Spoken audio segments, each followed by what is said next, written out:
They never told you the truth about your hands.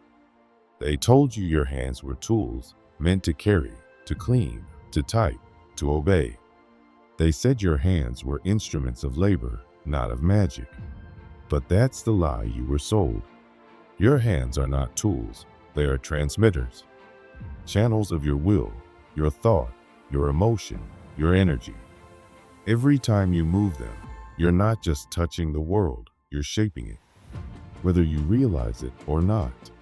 From the moment you grasped your first crayon, reached for your mother's hand, the programming began. Sit still.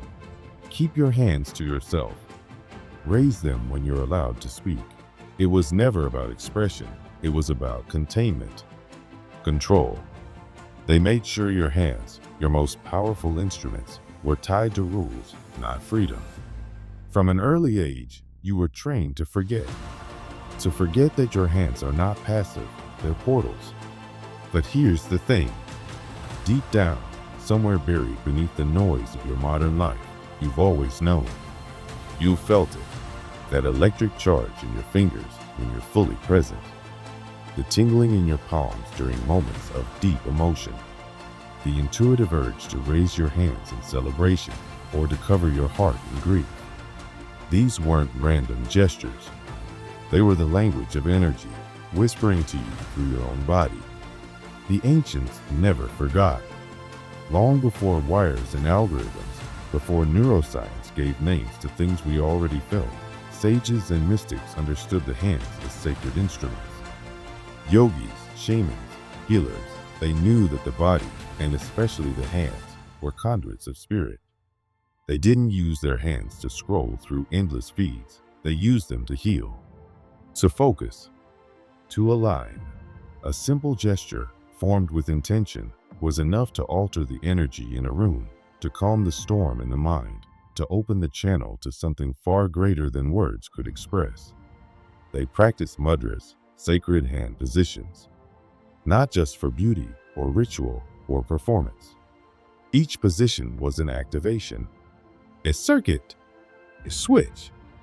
Thumb to index finger in giant mudra wasn't just spiritual theater, it was a code, a neurological command to the body. Focus, center, quiet the noise. The other three fingers extended were antennas, sending and receiving signals from the field that surrounds us all. These weren't metaphors. They were mechanics, and they worked. Science is only now beginning to catch up with what the ancients took for granted. Today, studies show that certain hand gestures activate specific parts of the brain. They stimulate neural pathways. They trigger hormonal responses. They shift perception, attention, and mood. A simple gesture doesn't just represent a thought, it becomes it. The form of the body shapes the content of the mind. Your nervous system listens to your fingers. Your emotions follow the positioning of your hands. Think about it. Every major ritual across culture and religions involves the hands. Palms together in prayer, hands raised in praise, fingers forming symbols, hands over hearts, reaching to the heavens, laid gently upon another's shoulder. These are not random. They are remnants of a truth we've nearly forgotten, that the body, used consciously, is a spiritual interface. Even in daily life, the echoes are there. You shake hands to show peace. You wave to signal presence.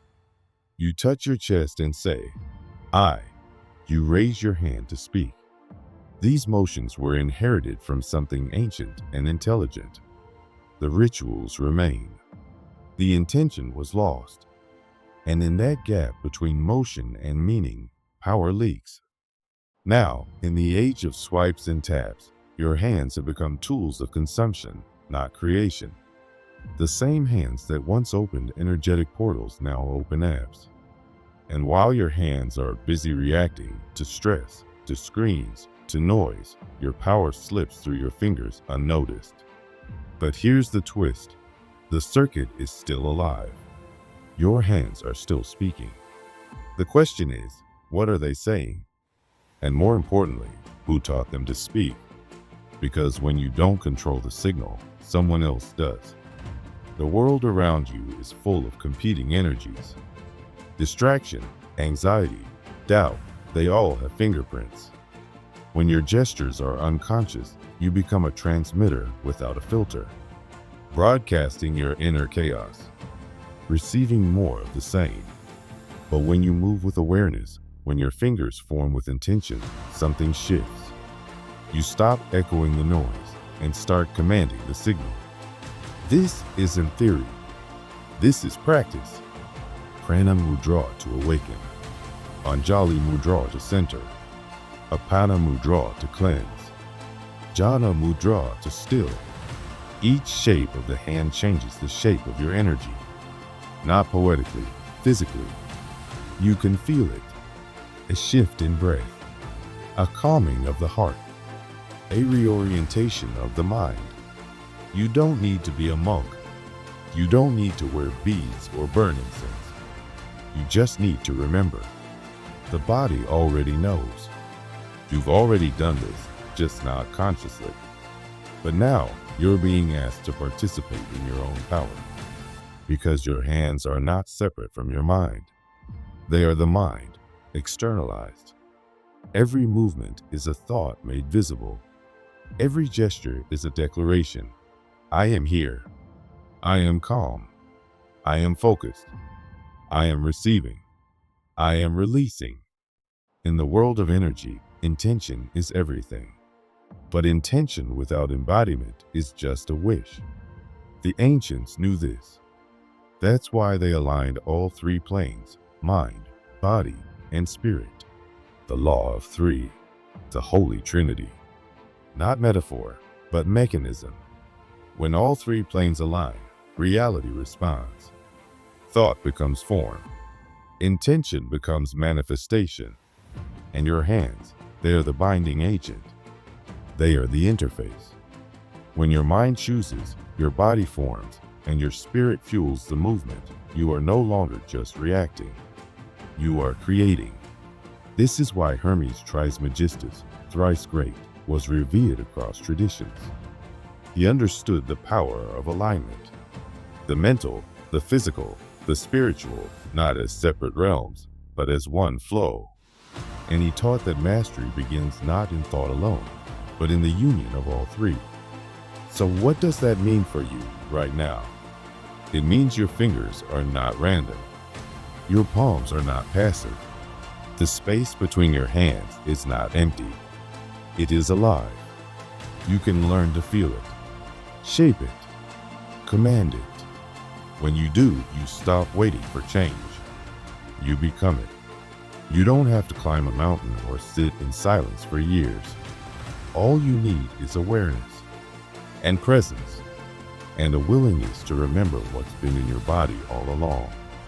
This is what we explore inside our free newsletter, Insights Academy, the hidden codes behind the visible world.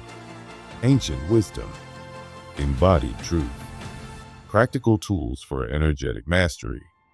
We say the things that can't be said in YouTube videos or Instagram reels. And for a limited time, when you join, you'll get a free digital copy of the Kybalion, a guide to universal principles that bridge science and spirit. Because this isn't about belief. It's about experience.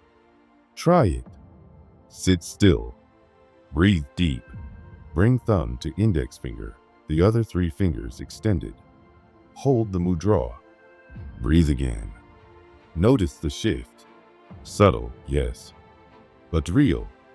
The nervous system listens. The mind clears. The chatter softens. This isn't magic. This is you. Look around and you'll see it. People moving through the world like ghosts wearing smiles. Speaking words they don't mean. Nodding while their shoulders are tense. Smiling while their eyes are empty. Gesturing politely while their hands tremble with unseen tension. On the surface, everything looks fine. But if you watch closely, if you feel into it, something is off. Their bodies are whispering truths, their mouths won't speak. There's a disconnect, not just between people, but within them. a kind of silent misalignment that doesn't just feel awkward. It's dangerous because the universe doesn't respond to what we say. It responds to what we are. We're taught to focus on our words, our goals, our affirmations, the shiny surface of things. But reality isn't shaped by our scripts. It's shaped by our frequency. And our frequency is shaped by what we hold in our bodies, what we radiate, what we believe deep down, even when we're trying to pretend otherwise. And nowhere is that energy more visible, more honest than in the hands. You can speak of peace, but if your fingers are clenched, your message is distorted. You can pray for love, but if your hands are wrapped in fear, the signal won't carry. You can write down your goals with perfect clarity, but if your gestures tell a story of doubt, nothing moves. This is why so many people struggle to manifest the things they desire. Not because they don't want it badly enough, but because they're misaligned. The mind reaches, but the body resists. The mouth says yes, but the nervous system says no. And the hands, the first to act, to touch, to extend, betray that contradiction every time. Hermetic teachings knew this. They didn't teach blind positivity. They taught congruence, the power of aligning your thoughts, emotions, and actions so fully that your entire being becomes a clear signal. And in that clarity, the universe responds. The hands are the key to this alignment. They're not just tools. They're transmitters. They channel the unseen. They hold energy, shape intention, and carve ideas into the physical world. They are where the invisible becomes visible, where thought becomes form. When your gestures match your truth, when your body aligns with your desire, you enter a state of coherence. Not because you forced it, but because nothing is fighting anymore. There's no static in the system, no internal tug of war. Just clarity, stillness, power. Imagine this for a moment. Your mind visualizes calm. Your breath slows. Your hands rest open, receiving. You feel the shift, don't you? That sense of space opening inside you. That's not wishful thinking. That's the nervous system recalibrating. That's energy realigning. Flip your palms down and you'll feel grounded. Press them together and you'll feel centered. These aren't arbitrary movements. They're ancient languages. Energetic codes embedded in the body over thousands of years. Across every culture, every tradition, there are gestures of reverence, balance, peace, and they all begin with the hands. Not because it's symbolic, because it's energetic law. When you ignore this, when you go through life disconnected from your own body, your own signals, you create friction. You say one thing, do another. You want connection, but your arms are crossed. You want freedom, but your fists are clenched. You meditate to feel peace, but your body sits stiff, guarded, braced for something to go wrong. And you wonder why the manifestations don't land, why the cycles repeat, why life feels like trying to shout across a canyon and only hearing your own echo. It's not because the universe is ignoring you. It's because your signal is scrambled. Your body's saying something different than your words. And in the realm of energy, actions speak louder than affirmations. The hands are your truth tellers, the translators between what you say and what you are. And most people are walking around with hands that betray their deepest misalignment. They move out of habit, not awareness. They fidget, scroll, tap, switch. They reach without intention. And in doing so, they amplify the very energetic patterns they're trying to escape.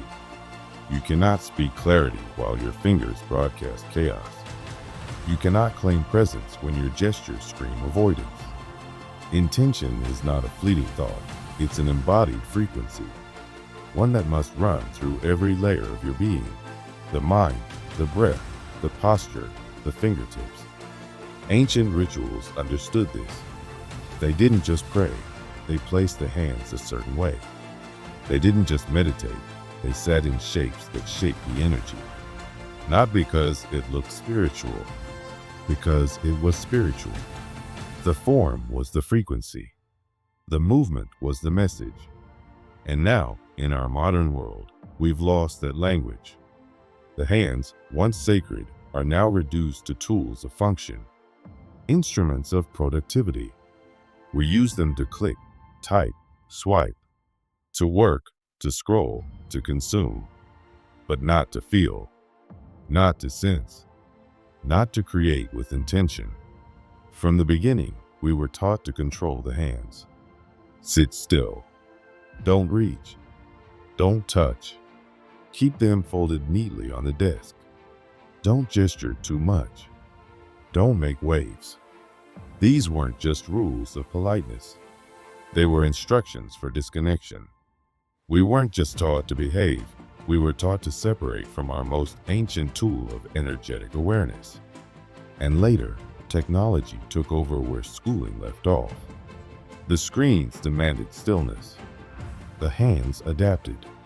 We stopped reaching, stopped feeling, stopped creating rituals. Instead, we created loops. Tap, refresh, repeat. Now we touch our phones more than we touch the earth, more than we touch other people, more than we touch ourselves, with awareness, with presence. And yet we wonder why we feel numb, why we're anxious, why silence makes us restless, why clarity feels so far away. It's not a mystery. It's a disconnection.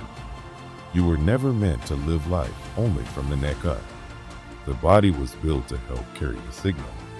The hands were meant to guide it. But awareness is a threat to the system, to the structures that depend on your distraction. Because when you start noticing your own energy, you become harder to manipulate. You stop reacting automatically. You stop chasing what doesn't resonate.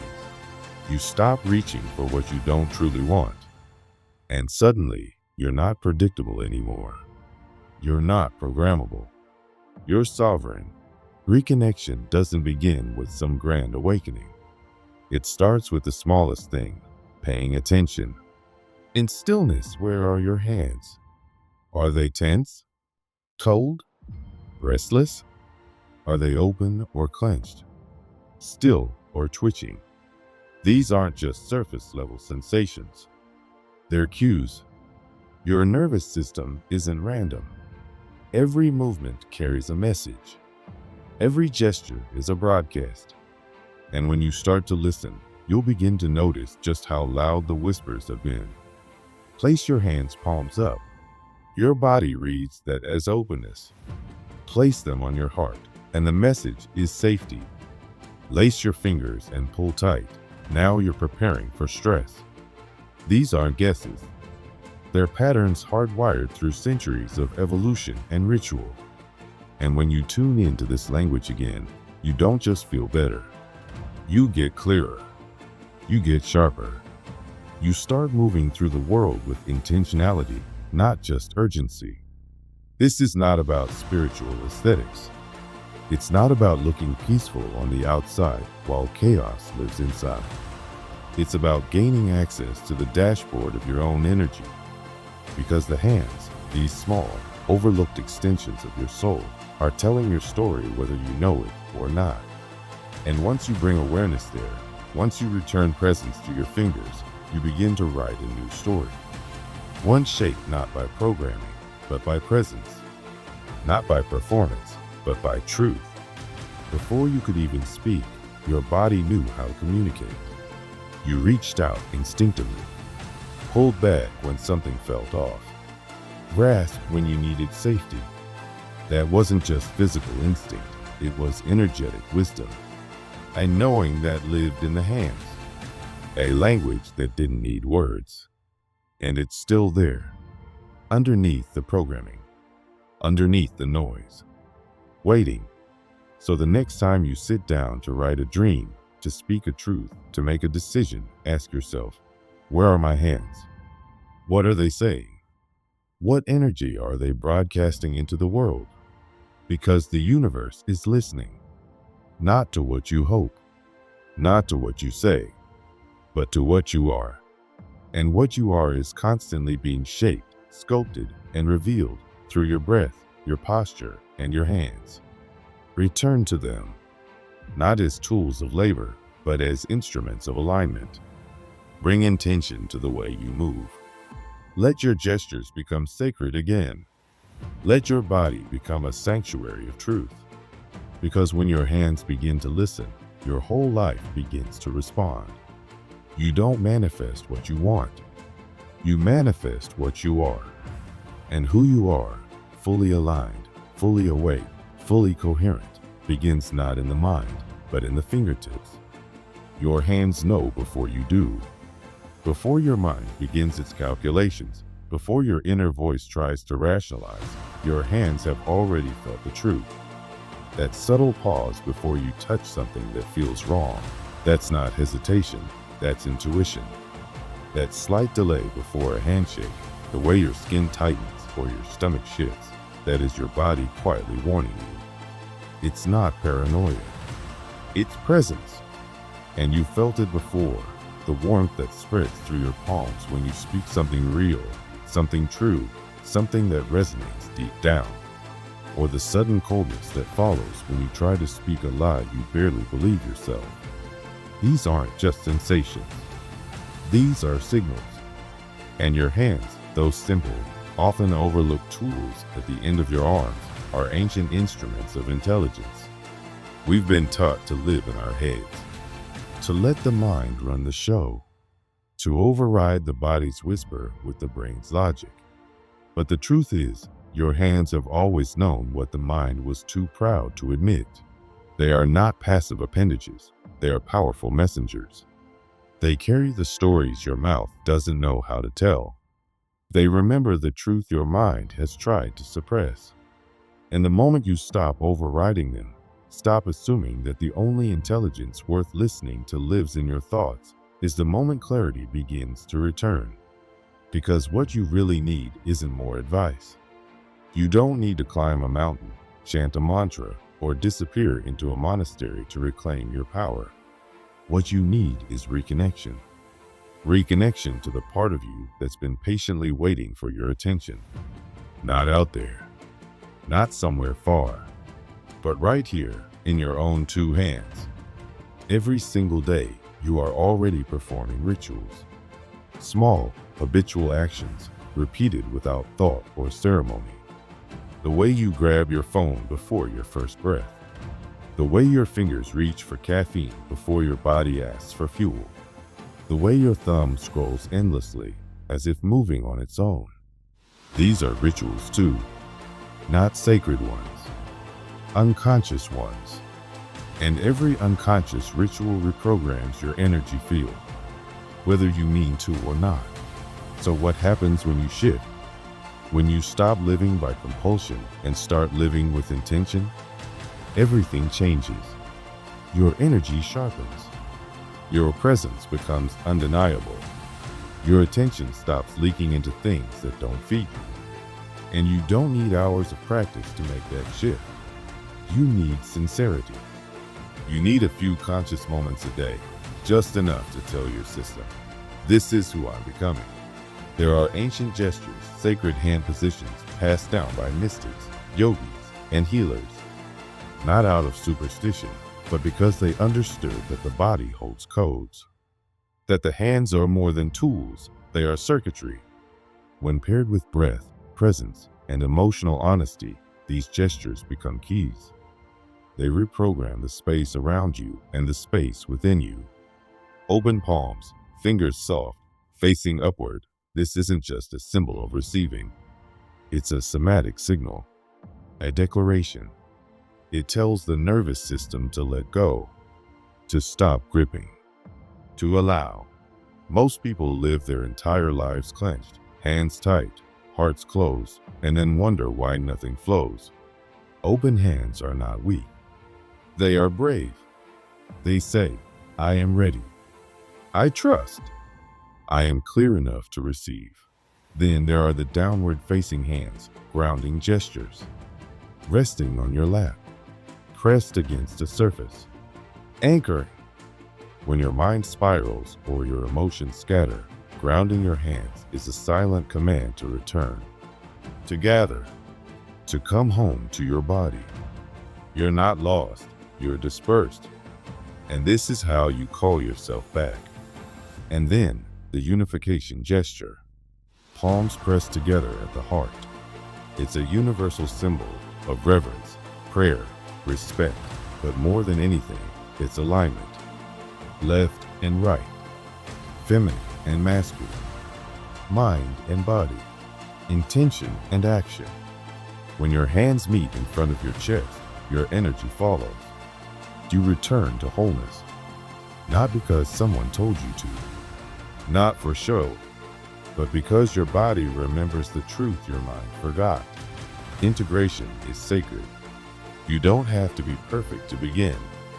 You don't need to memorize the Sanskrit names of mudras or master chakra theory. You just need presence. One moment of stillness. One breath of awareness. One act of remembering that your energy isn't random, it's programmable. And you are the programmer. The world doesn't want you to know this. It thrives on your disconnection, on your distraction. It wants your gestures to be compulsive, not conscious, because distracted people are easy to influence, easy to market to, easy to keep in a loop where approval feels like purpose and performance is mistaken for power. But conscious gesture is quiet rebellion. Every time you move your hands with awareness, every time you make a choice from presence instead of programming, you take your power back. Not just mentally, energetically, frequency level. Your hands are not just moving, they're broadcasting. Every gesture you make sends a signal.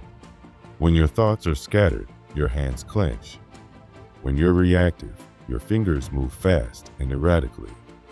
When you scroll, grip, type in frustration, these aren't neutral actions. They are unconscious agreements, unspoken rituals that shift your field. And the price? Your energy. You pay for every distraction and attention. You pay for every anxious movement in focus. You pay for every misaligned action with the erosion of your clarity. And the worst part is, you often don't even know it's happening. When you neglect your energy field, it doesn't disappear. It just becomes porous. And the loudest thing around you feels it. Not the truest, just the loudest. Your reactions become automatic. Your thoughts become borrowed. Your moods shift without warning, without origin. You begin to carry emotions that aren't yours, urgency that was never meant for you. This is what happens when you let your gestures be hijacked. When your hands, the most powerful instruments of intention you have, are used to obey, to react, to scroll, to grasp, rather than to create. Every unconscious movement reinforces someone else's rhythm. Every time you reach for something that doesn't nourish you, you're deepening your agreement with that misalignment. And the system loves that. It was designed for it. It needs you fragmented. Because fragmented people don't organize. They don't rebel. They don't realign. But here's the moment of choice. You can reclaim your gestures. You can interrupt the automation. You can open your hand and open your awareness. You can press your palms together not for performance, but to signal to your system, I'm coming home. Because this is about more than the physical. It's about sovereignty, about energetic authorship, about living on purpose with purpose. You don't have to understand every technique. You don't have to look the part. You just have to choose. The moment your gestures match your truth, the world around you starts responding to a different version of you. Not the reactive one, not the performative one, but the real one, the aligned one, the magnetic one. You've been told your power lives outside of you, in titles, in money, in validation. But that was never power. That was control dressed up as success. Real power has been in your hands this entire time. Every creation, every boundary, every word, every act of love, resistance, clarity, it all moved through your hands. They are not just extensions of your body. They are conductors, antennas. They transmit coherence when your actions align with your truth. And that coherence is what pulls in the life you're meant to live, not through effort, but through frequency. You don't need 10 more rituals. You need one you do with your whole heart. One gesture done with full presence. Because transformation doesn't live in complexity. It lives in sincerity. When you move with intention, even for a breath, the system responds. Your mind slows. Your field softens. Your direction clears.